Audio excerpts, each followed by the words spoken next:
तो आज की इस टॉपिक में हम डिस्कस करेंगे 20 वर्ड मीनिंग विद सेंटेंस के साथ। तो इस वीडियो में मैं आपको 20 वर्ड मीनिंग बताऊंगा सेंटेंस के साथ यूज करने के लिए। तो चलिए शुरू करते हैं। तो हमारा पहला वर्ड मीनिंग है आफ्टर। आफ्टर का मतलब होता है के बाद। तो मैंने यहाँ पे दो सेंटेंसेस बनाया है। पहला सेंटेंस है I will come after you, मैं तुम्हारे बाद आऊँगा। एंड सेकेंड सेंटेंस में मैंने बनाया है ही मेट राहुल आफ्टर 10, वह राहुल से 10 बजे के बाद मिलेगा। ऐसे ही आपको दूसरा सेंटेंस यहाँ पर देखने को मिल रहा है बाई। बाई का मतलब होता है से या द्वारा। आप से भी बोल सकते हैं या कहीं कहीं पे आप यूज कर सकते हैं द्वारा के भी रूप में। तो मैंने सेंटेंस बनाया है आई ट्रेवल्ड बाई बस, मतलब मैंने बस से यात्रा की। I travelled by bus. दूसरे सेंटेंस में मैंने बनाया है he is coming by Noon flight, वह दोपहर की फ्लाइट से आ रहा है। यहाँ पे आफ्टरनून का यूज हुआ है नून के रूप में। He is coming by Noon flight, वह दोपहर की फ्लाइट से आ रहा है। हमारे सबने तीसरा वर्ड है शुड। शुड का मतलब होता है चाहिए। तो इसका पहला सेंटेंस मैंने क्या बनाया, we should respect our elders, हमें अपने बड़ों का सम्मान करना चाहिए। सेकंड सेंटेंस क्या है, एवरीवन शुड बी केयरफुल, हम सभी को सावधान रहना चाहिए। तो हम लोग ये वर्ड नॉर्मली लाइफ में यूज़ करते हैं, एवरीवन शुड बी केयरफुल, हर किसी को सावधान रहना चाहिए।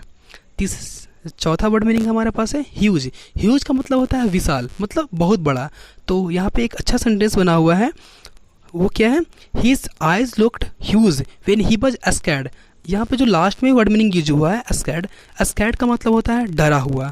तो यहाँ पर सेंटेंस क्या बना, his eyes looked huge when he was scared, उसकी आंखें बहुत बड़ी लग रही थी जब वह डर गया था। ये एक बहुत बढ़िया सेंटेंसेस है, इसे आप डेली लैंग्वेज में यूज। तो हमारे पास पांचवा वर्ड है वह है फ्यू। फ्यू का मतलब होता है कुछ। तो यहाँ पे हम सेंटेंस बना सकते हैं few thing are not in our control, कुछ चीज़ें हमारे नियंत्रण में नहीं है। हम इसे डेली लैंग्वेज में भी यूज़ कर सकते हैं। जैसे किसी भी व्यक्ति को बोल रहे हैं यार ये मेरे नियंत्रण में नहीं है, तो हम वहाँ पे इंग्लिश में उसे बोल सकते हैं few thing are not in our control. Second sentence है few people have extraordinary sense, मतलब कि यहाँ सेंटेंस बना सकते हैं एक्स्ट्राऑर्डिनरी का मतलब होता है विशेष, मतलब इसके पास कुछ विशेष समझ है, एक्स्ट्राऑर्डिनरी सेंस। तो वहाँ पे बोल सकते हैं few people have extraordinary sense. छठा वर्ड मीनिंग है हमारे पास किंगडम। किंगडम का मतलब होता है राज। तो यहाँ पर सेंटेंस बना है I was left a kingdom with no idea how to lead, मैंने एक राज को छोड़ दिया क्योंकि उसके पास कोई आइडिया नहीं था कि उसे कैसे नेतृत्व करना है। 7 नंबर में हमारा वर्ड है रिकॉग्नाइज्ड। रिकॉग्नाइज्ड का मतलब होता है पहचान लिया। तो यहाँ पे सेंटेंस मैंने क्या बनाया, Dean recognized the man but didn't know his name. मैंने मतलब इसका मतलब क्या हुआ, डीन ने उस आदमी को पहचान लिया लेकिन उसका नाम नहीं पता था। तो हम यहाँ पे और भी सेंटेंसेस बना सकते हैं। जैसे मैं बोल सकता हूँ आई रिकॉग्नाइज्ड यू, मतलब मैंने तुम्हें पहचान लिया, but didn't know your name, but मैं तुम्हारा नाम नहीं जान पा रहा हूँ यार। तो यहाँ पे ऐसे भी मैं बोल सकता हूँ। तो यहाँ पर सेंटेंस अपने तरीक़ा से आप बना सकते हैं। तो रिकॉग्नाइज्ड का मतलब क्या हुआ, पहचान लिया। 8 नंबर में है केंद्र शासित प्रदेश, मतलब कि यूनियन टेरिटरी। अब ये तो आपने सुना ही होगा कि 2020 में अभी 9 केंद्र शासित प्रदेश हो गए हैं। तो सेंटेंस क्या बना, as of 2020 there are 9 union territories. Next word is A कॉम्प्लेक्स्ड।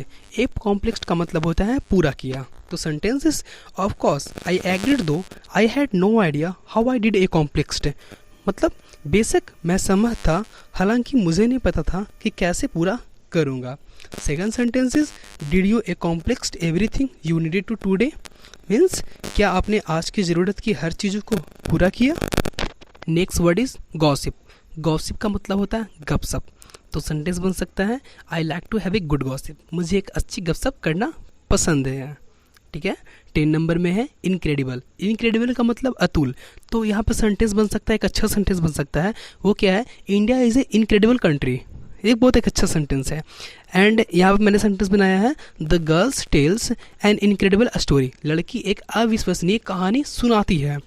Second sentence है दैट्स एन इनक्रेडिबल स्टोरी, यह एक अविश्वसनीय कहानी है। 12 नंबर में वर्ड है रिस्पाइट। रिस्पाइट का मतलब होता है मोहलत। तो इस पर सेंटेंस मैंने क्या बनाया है, a respite was thus given something was done to improve the army, means इस प्रकार एक राहत दी गई और सेना में सुधार के लिए कुछ किया गया। 30 नंबर में इंथुजियाज्म। ये मैं एक अच्छा वर्ड मानता हूँ, इंथुजियाज्म। इसका मतलब होता है उत्साह। तो यहाँ पे बना सकते हैं इसका sentences the enthusiasm of the audience, means दर्शकों का उत्साह। Next word is optimisation.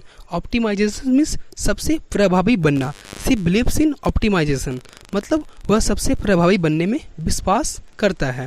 And next word is I site. I site का मतलब होता है दृष्टि, ये आप सबको पता होगा आई साइट। तो यहाँ पे मैंने सेंटेंस बनाया है the glasses improved her eyesight, चश्मा ने उसकी दृष्टि सुधार दी। The glasses improved her eyesight. And next word is respite. Respite का मतलब मोहलत, शायद ये मैंने पहले भी कवर अप कर लिया है, कोई बात नहीं, फिर से देखते हैं न्यू सेंटेंसेस है। सी गोट ए रिस्पाइट फ्रॉम द वार, उसे युद्ध से राहत मिली। 70 नंबर में है सी। सी मैंने होता है देखना, तो इसका वर्ड सेंटेंसेस क्या बना, I want to see do I know them, मैं देखना चाहता हूँ, क्या मैं उन्हें जानता हूँ। 18 नंबर हैपन। हैपन का मतलब होना, तो सेंटेंसेस बना सकते हैं what is happening in this group, इस ग्रुप में क्या हो रहा है।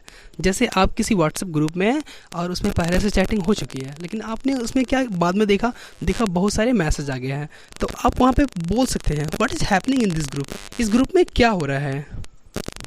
20 नंबर में है स्प्लेंडिड। स्प्लेंडिड एक अच्छा वर्ड मीनिंग है, इसका मतलब होता है शानदार।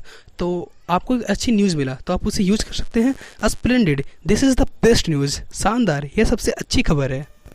तो मैंने आज 20 वर्ड मीनिंग कंप्लीट कर लिया सेंटेंसेस के साथ। तो मैं आपको वीडियो के लास्ट में दिया हूँ डेली यूजफुल वर्ड मीनिंग। तो डेली यूजफुल वर्ड मीनिंग है, इसमें देखते हैं ये क्या क्या वर्ड मीनिंग है। 10 डेली यूजफुल वर्ड मीनिंग है, जिसमें पहला है सेल्फ डिपेंडेंट। ये आजकल बहुत चल रहा है, आत्मनिर्भर। तो क्या होता है उसका मतलब, self dependent. Second is don't despise. Despise का मतलब होता है विवाद, तो डोंट डिस्पाइस मीन्स विवाद मत करो। Third is safe and secure, मतलब सकुशल और सुरक्षित। 4 नंबर में है फॉरगिव मी, मुझे माफ़ कर दो। जैसे तुमने कोई गलत काम कर लिया और माफ़ी मांगना है, तो आप इंग्लिश में यूज़ कर सकते हो फॉरगिव मी, मुझे माफ़ कर दो। Take off. टेक ऑफ का मतलब होता है उड़ना। नेवर माइंड मीन्स कोई बात नहीं, never mind. Be in safe means औकात में रहो, मतलब अपने लिमिट में रहो। Fun did not come means मज़ा नहीं आया। एनीथिंग एल्स, और कुछ। And last word is whole. Whole means पूरा का पूरा। हेलो दोस्तों, तो आज के लिए इतना ही। अगर आपको वीडियो अच्छा लगा तो please like, subscribe and share ज़रूर करना मेरे दोस्त। एंड आपको कोई भी डाउट होना तो आप मुझे कमेंट करके पूछ सकते हैं, मैं उसका ज़रूर रिप्लाई दूंगा।